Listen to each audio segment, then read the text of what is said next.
திருமாவளவன் வந்த பிறகுதான் சமூகத்தில் காதலுங்கிறதே மலர்ந்ததா? இது காதலுங்கிறது சொல்லி கொடுத்து வர்றதா? இது எஜுகேட் பண்ணி வரக்கூடியதா? அது நேச்சர், அது கல்ச்சர் கிடையாது. Love is not culture, love is nature. அது அது ஒரு உணர்வு, அது ஒரு இயல்பு. அது எப்ப மலரும்னு யாருக்கும் தெரியாது. எந்த பருவத்திலும் வரலாம்.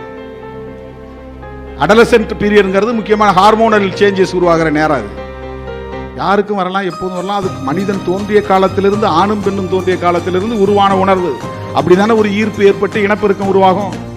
அது நேச்சர், அது நேச்சர். அது நேச்சருக்கு எதிரானதுக்கு பேர் தான் கல்ச்சர். இப்போ லவ்ங்கிறது கல்ச்சர் கிடையாது, கலாச்சாரம் கிடையாது.